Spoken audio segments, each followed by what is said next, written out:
This program is provided by Universal Genesis. Welcome to today's deep dive. We are tracing a historical arc today that, frankly, reads like a political thriller. It really does, yeah. But it centers on the most unlikely of protagonists. I mean, we're talking about a university department. Right. Of all things. Imagine a university faculty that began at the absolute bottom of the academic hierarchy. Like, we are talking about a mere preparatory course. The basic classes students were required to slog through before moving on to the serious disciplines. It's a stepping stone, really. Exactly. Yet, over a span of several centuries, this underdog department underwent an institutional metamorphosis. It transformed into a revolutionary force so potent that it threatened monarchies, dictated the terms of national identity, and birthed ideologies that would completely reshape the modern world. It is a remarkable trajectory. And for you listening, it's worth noting that our goal today isn't to merely recite a dry timeline of philosophical movements. We are examining the mechanics of institutional power. Yeah, how ideas move. Right, we're looking at how abstract ideas, formulated in the quiet confines of a classroom, eventually spill out into the streets to challenge the establishment. We are going to trace the rise of the philosophy department from the Middle Ages all the way through the 19th century. And just to set the parameters for our deep dive, based on the sources we've compiled, the philosophical dominoes we're tracking today eventually lead to some highly charged political concepts. Very charged. Including radical democracy and the early theoretical frameworks of Marxism. So our objective is to impartially map how these ideas logically necessitated one another. We're looking at the chain reaction step by step without endorsing the political outcomes. That's the right approach. If we want to understand how a preparatory faculty eventually toppled governments, we have to start by understanding where they sat in the original power structure. Let's begin in the medieval university. The hierarchy of knowledge during this period was rigid, unquestionable. At the absolute pinnacle was the theology department. Because in that medieval epistemological framework, Right. all ultimate truth was handed down by God. Therefore, studying theology meant studying the literal mind of the Creator. It was the highest possible intellectual pursuit. And then below theology, you had law and medicine. These were the highly respected practical faculties. They governed the order of human society and the health of the human body. They had tangible, immediate authority over daily life. And sitting quietly at the very bottom was the philosophy department. Dead last. Dead last. It wasn't considered a terminal degree or a destination in its own right. It was essentially basic training. You had to pass through philosophy to prove you had the fundamental literacy and logic required to tackle the real subjects of theology, law, or medicine. But there was a structural quirk in this arrangement, a kind of academic loophole that the architects of the medieval university didn't really foresee. Because philosophy was this preparatory catch-all, it absorbed any discipline that didn't neatly fall under divine revelation, human jurisprudence, or anatomy. Which is huge. Yeah. Consequently, the philosophy department was the home of mathematics. It housed astronomy. And crucially, it contained something known as natural philosophy. Which is what we would call the natural sciences today. It seems like a monumental oversight by the higher faculties, doesn't it? The lowest tier of the university was quietly stockpiling the exact analytical tools that would eventually be used to decode the physical universe. It completely set the stage for a massive paradigm shift. As we move into the 17th and 18th centuries, the scientific revelation fundamentally alters how humanity understands the world. We see the development of Newtonian mechanics, advanced astronomical mapping, rigorous experimental methods. And the public reaction to this is profound. They are witnessing unprecedented triumphs in human understanding. Suddenly, the natural world is measurable and predictable. But because of how the university was structured, the credit for these staggering scientific breakthroughs didn't go to the theologians or the legal scholars. Right. The public viewed these achievements entirely as the successes of the philosophy department. Exactly. So the prestige of philosophy began to rapidly accelerate. They were riding the momentum of the scientific revolution. The public and the intellectual elite began to realize that the methods employed by this preparatory faculty observation, mathematics, rational deduction, were uncovering truths about the universe that were arguably more verifiable than the doctrines taught by the higher faculties. The method of discovering truth was shifting from top-down divine revelation to bottom-up rational inquiry. And the philosophers were highly aware of their newly acquired cultural capital. They decided to leverage it. Which brings us to Immanuel Kant. Ah, Kant. He observes this elevated status of the philosophy department and proposes a radical restructuring of intellectual authority. He argues that philosophy shouldn't just be a stepping stone, nor should it be limited to measuring the physical world.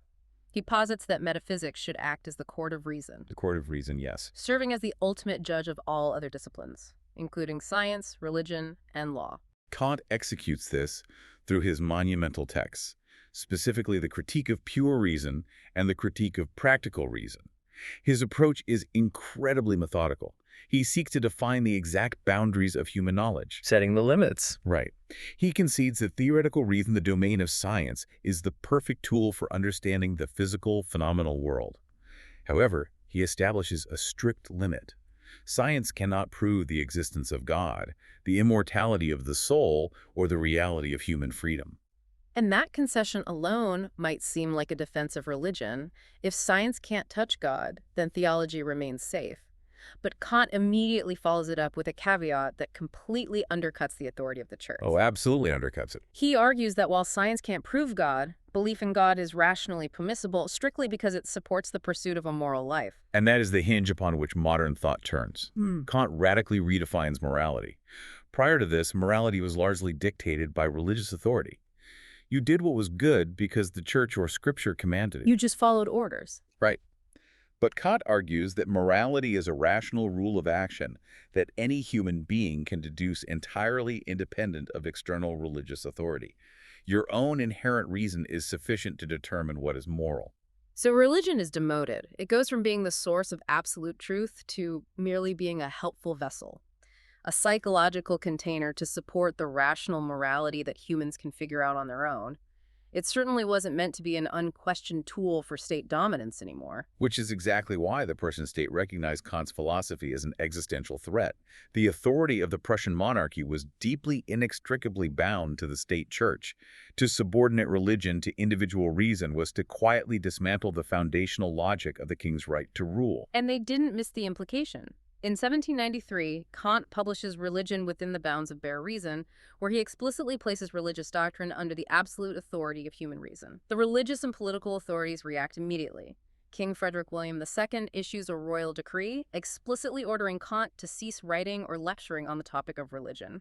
The state attempts to reassert the old hierarchy by force. You might expect Kant to either face imprisonment or publicly recant, but Kant navigates this with a remarkable degree of strategic compliance. He sends a response to the king, and the specific phrasing is just a brilliant piece of historical maneuvering. He writes, "I will obey as long as your majesty is alive." It's so clever. On the surface, it reads as absolute humble submission to the crown, but logically, Kant is exploiting a technicality. He is deliberately swearing an oath not to the timeless institution of the Prussian monarchy, but strictly to the mortal biological lifespan of Frederick William II. 4 years later, in 1797, the king dies, and with his last breath, Kant's gag order legally expires. He didn't waste any time, did he? Not a second. Kant doesn't hesitate. By 1798, he publishes a highly provocative work titled The Conflict of the Faculties. In it, he declares that the philosophy department, the former prep course, possesses the inherent structural right to critique the so-called higher faculties of theology, law, and medicine from the standpoint of reason. It was an official declaration of intellectual independence and supremacy. Kant formalized what the scientific revolution had started. The medieval hierarchy was shattered. Philosophy was now demanding the right to audit the legal codes, the medical practices, and the theological doctrines of the state. Kant cracked the door open, but the next generation of philosophers kicked it off its hinges. Johann Gottlieb Fichte takes Kant's elevation of reason and pushes it to an absolute extreme. Fichte is fascinating here. He argued that the fundamental basis of reality itself wasn't external matter, and it wasn't a distant creator. The foundation of the world, according to Fichte, was the moral ego. To understand why this was such a profound shift, we have to look at what Fichte is truly claiming. He's essentially arguing that human consciousness and moral agency are the starting points of the universe. You do not need an external king or an external god to dictate reality to you. The human mind is the active architect of the world. It was the ultimate philosophical empowerment of the individual. And it meant that moral philosophy was now the undeniable peak of academia. If human consciousness and the moral ego are the foundation of everything, then theology, law, and medicine must be subordinate to the moral principles established by the philosophers. The 180-degree inversion of the medieval university was complete. But the state was not going to simply hand over the keys to reality. Empowering the individual mind to that degree is inherently destabilizing to a rigid monarchy. In 1799, the state authorities intervene again. Fichte is accused in an atheism dispute and is expelled from the University of Jena. The state essentially exiles the philosophy, deeming it far too dangerous for public consumption. Which presents a fascinating historical paradox. Hmm. The state expels a philosopher for being a threat to its identity. But what happens when that same state suddenly faces total collapse and needs a new identity to survive? Right, because just 7 years after Fichte's expulsion in 1806, Prussia is utterly decimated by Napoleon at the Battle of Jena Auerstedt. Total disaster for them. The military is broken, the government is fracturing, and the Prussian state is on the brink of ceasing to exist. Into this massive structural void steps Fichte. The expelled philosopher returns to prominence, delivering his famous addresses to the German nation. And he isn't lecturing on abstract metaphysics or the intricacies of the moral ego anymore. He translates his philosophy into a blueprint for national survival. He argues for a complete national rebirth through education, emphasizing the spirit and shared cultural identity of the nation. It's a staggering pivot. For the first time, it isn't the generals, the monarchs, or the bishops who are articulating the ideals of the state. It's the philosophers. They step into the vacuum of power and actively construct the conceptual framework that will keep the nation unified. But once you teach an entire generation that human reason can dictate the terms of reality, and that the nation belongs to the spirit of its people, you cannot easily put those ideas back into the confines of a lecture hall. The theoretical empowerment of the individual inevitably transforms into a demand for political empowerment. We see exactly that play out following the German War of Liberation between 1813 and 1815. The German youth had just successfully fought to repel the French. They were energized, they were armed, and they were highly educated. By 1817, they organized the Wartburg Festival, which is widely recognized as the very first modern German student political movement. It is crucial to look at what these students were actually demanding. They weren't asking for minor tax reforms. They demanded a unified nation-state, a binding constitution, and the absolute right to free speech. These demands didn't materialize out of thin air. They were the direct downstream application of German idealism. That philosophical movement dominated by figures like Fichte and Schleiermacher, which posited that reality is fundamentally shaped by human mind and rational freedom. The philosophy department was essentially minting student activists who believed it was their rational duty to shape the state. And the Prussian authorities, having barely survived Napoleon, looked at these student gatherings and saw the immediate seeds of a domestic revolution. The state's response was swift and draconian. In 1819, they issued the Carlsbad Decrees. The decrees were designed to break the movement entirely. They banned student fraternities outright. They placed the universities under strict state surveillance, embedding government observers right in the classrooms. And they instituted heavy censorship on all publications. The visible, physical student movement was driven underground almost overnight. The Prussian state had successfully crushed the physical uprising, but they faced a severe ideological deficit. They had a highly educated populace that had just been exposed to the intoxicating ideas of rational freedom. The state needed a new philosophical framework, a PR fix, essentially to theoretically justify their strict, autocratic order to an intellectual public. So they call in the big guns. Right. To solve this, they invited Georg Wilhelm Friedrich Hegel to the University of Berlin. They bring in Hegel, the most prominent intellectual heavyweight of the era, to basically provide an academic defense of the status quo. The state needed a philosophy that framed their rigid stability as the ultimate goal of human progress. And Hegel delivers. He creates a sprawling, comprehensive system that explains human history, religion, and the state as the constant unfolding or deployment of reason.